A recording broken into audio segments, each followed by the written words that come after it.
Good evening, YouTube. It is Hannah from Smaugish here, and first up, I'm so sorry for my prolonged video absence. I have actually filmed a fair few videos in the last few weeks. I just haven't got around to editing and uploading them and stuff like that. I am going to endeavour to do that this week, so there will probably suddenly be a huge influx of videos on my channel. But yeah, if you've ever suffered with mental health or anxiety or anything like that, you know, sometimes you can't do something. And I've actually been in a pretty good way recently, but there's a few things that I needed to not think about. So yes, I am sorry. Also, I haven't got my fingers tattooed. I've just been kind of playing with eyeliner today and wishing that I could, because I love the look. So yeah, in case you're wondering, these aren't real. I guess what I need to tell you is quite a big decision that I have made very recently, and we're talking like in the last couple of weeks, if not just a little bit longer. So yeah, I will upload a vlog I did, but I went to Stirling. I went to visit Stirling because I applied to go to university again next September, to Stirling, and then I went to Manchester because I applied to Manchester Metropolitan University too. And so I visited Stirling and I chatted with some of the course teachers, visited the campus, the city. It's really, really lovely. It was lush. And then like a couple of days later, I had the day off work to go up to Manchester for the postgraduate open day at Manchester Metropolitan University. So my visit at Stirling, I stayed for 2 nights because it was over half term, but Manchester I just went up for the day. And I chatted to some people from the English department. I chatted to somebody that was on the course, and she told me about it, and it sounded really, really good. But I made my decision, and as of September next year, I will be in Stirling in Scotland, studying at the University of Stirling on the Master of Letters, the Gothic Imagination. So that is a huge, huge, big thing that I have decided, and it's going to be a massive change in my life. I'm most probably going to go back into university halls, even though I will be 29 at that point. Oh my god. So I'll be turning 30 in halls.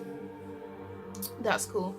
And yeah, just because, you know, you pay all one price, and it will force me to know people and stuff like that. And yeah, I'm really excited. Got like 9.5 months to go.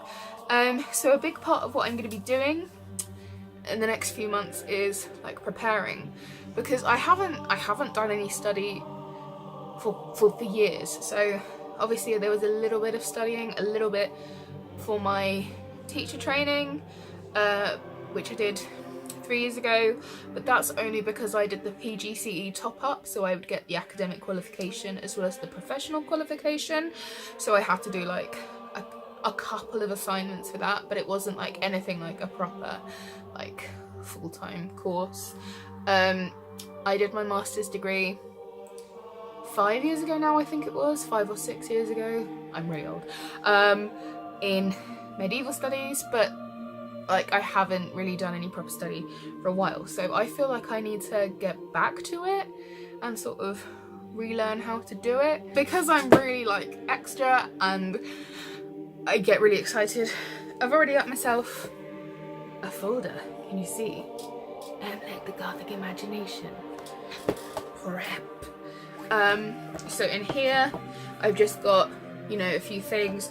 So I'm going to keep tabs on reading lists and checklists. So I actually have got reading lists. They're not necessarily going to be like the same, they might change slightly, but when I went to talk to Professor Edwards and Dr. Jones from the course, they sent me like the current reading list to give me an idea so I could start some reading. But I made myself this, which is like a little checklist. So I've got 4 pages for primary sources, so like poetry and stuff, and then I've got I've got a blank page as well so I can add to it. So yeah, sorry, 3 pages that I've already got like things, and I've got a space that I can write some little notes, and a tick space here so when I've read it. I have read more than just this one, but this is the one I've uploaded. So far, let me just read it to you because it might mean something. So I've got things like The Castle of Otranto, Frankenstein, which I've read but I will reread, same with Dracula, She by H. Rider Haggard, which I've just finished, The Monk, Fall of the House of Usher, Wuthering Heights, Jane Eyre, Carmilla, like Baudelaire, Coleridge, Lovecraft, Beloved by Toni Morrison, From Hell, Let the Right One In, just like loads and loads and loads of things there. Then I've also got a couple of sheets for films to watch, which I know a lot of these I have already seen, but I will like rewatch them so that I can make some notes where it's fresh. And then I've got, you know, like blank table as well to add to it. And then I've got this, which is for any reading that I do, like preliminary critical reading, because if you see my blog from a while ago, I went and rejoined the British Library, so I can go up to town and do some like work and stuff when I've got a free day. So I've got that space. I've got a space for, oh, what does that say? Uni info and documentation, so anything I get from the university. A space for my notes on primary sources, so if I make any notes. A space for my secondary source notes. Then a few, like, I haven't got them in there, but like any articles or journals that I print out, I'll put in there. Any other admin or finance stuff. And then I've got I'm super organised. I've got a space for research proposal ideas because I'm hoping to then do a PhD after my master's degree. And it's actually quite a quick time frame. I know I'm gonna have to like apply for funding because I don't think there's any way I can do it if I don't get funding, and kinda if you don't get funding you're already at a bit of a disadvantage, so I'm gonna have to be like sorting that out and applying and stuff like about this time, if not already. So I thought it'd be worth it to start thinking about that now. And then I've just got my pad in the back. I've been treating myself to some new stationery because I love me some stationery. So I've got things like, in here I've got some Staedtler, like coloured fine liners. I've got this free pen from Manchester Metropolitan University. Oops. I've got some coloured biros, also by Staedtler. And then I've just got some really nice, comfy to write with Bic pens and stuff like that. So I've also been here somewhere. Where are you? I've got a couple of pastel Stabilo Boss highlighters because you know what? I want to feel excited about doing work because I feel like my first master's degree, even my university degree, even my A-levels, I'm like a chronic underachiever, and for this one, I want to finally do what I know I can do. And I feel like even though part of me thinks that the last decade has just been a complete and utter waste of my time, I kind of feel like going to do it now, I'm going to be much better equipped to actually succeed and do what I need to do. So yeah, so that's that. Also, I figure I'm going to share a few of the books that I'm going to read next with you.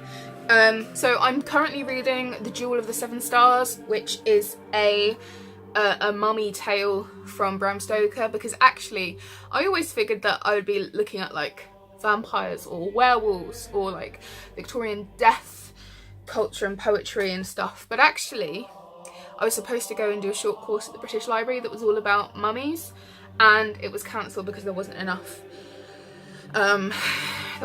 interest, which sucked. But I sort of emailed all the people and they gave me their reading lists, and actually I feel like that might be an area for me to go down, because there is writing on it and there is criticism and there is research, but there's not as much. So I feel like, ooh, maybe that's somewhere that I can carve out my niche, and I'm interested in it. I got my scarab tattoo a few weeks ago because basically I think I've mentioned before, but this side of my body, tattoo-wise, is going to be colourful and like cute, creepy cute, and cartoons and fairy tales and Harry Potter and stuff. And this side of my body is going to be like black and white with a splash of red, and it's going to be like horror themes.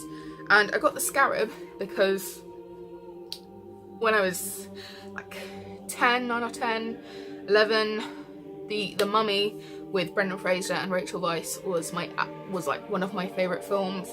I knew every single line, and I've always liked ancient Egypt and Egyptian history and stuff, so yeah, mummies seemed like a really interesting path for me to take.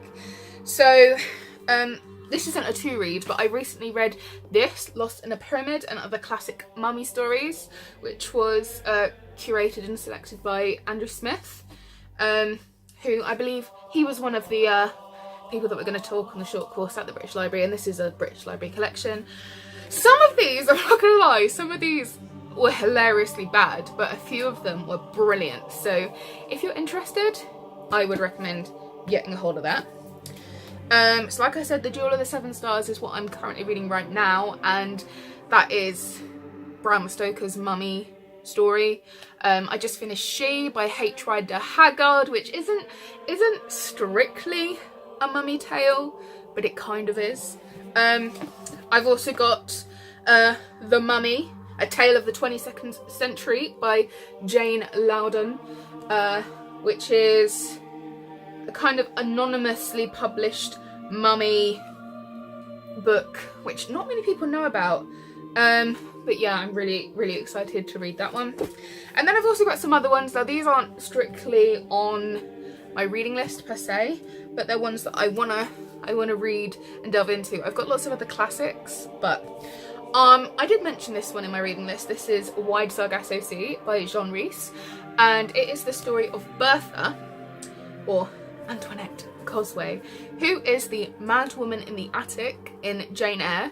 Jane Eyre is one of my favourite books of all time, and it's like that classic gothic, brooding Victorian romance.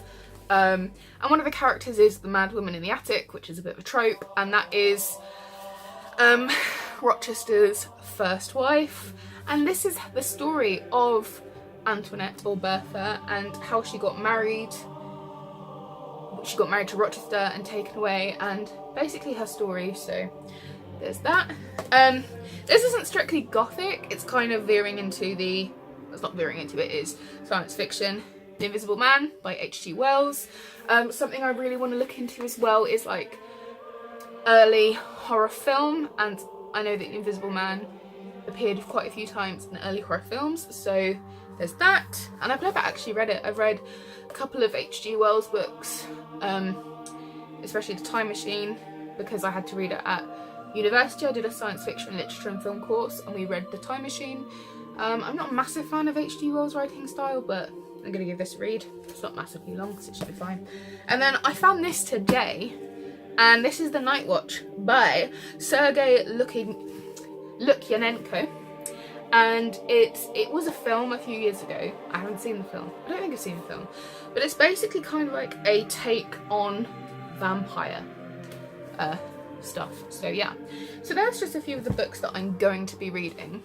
Let me know if you'd like me to talk more on my channel about my kind of journey between now and going to Stirling next September, then I'm more than happy to do that. I probably will talk a little bit about it anyway, because it's going to be a big change in my life, obviously. But I'm really excited, and yeah. Thank you so much for watching and bearing with me. I am going to be putting together a joint October and November favourites in the next week, because I can't believe that Christmas is literally a month today. Like 4 weeks on Tuesday this week, pretty much 4 or 5 weeks, whatever. Christmas will be like in progress, if not mostly done, which is cray, super cray. But there you go. So yeah, thank you very much for watching, and I hopefully will see you soon. Bye.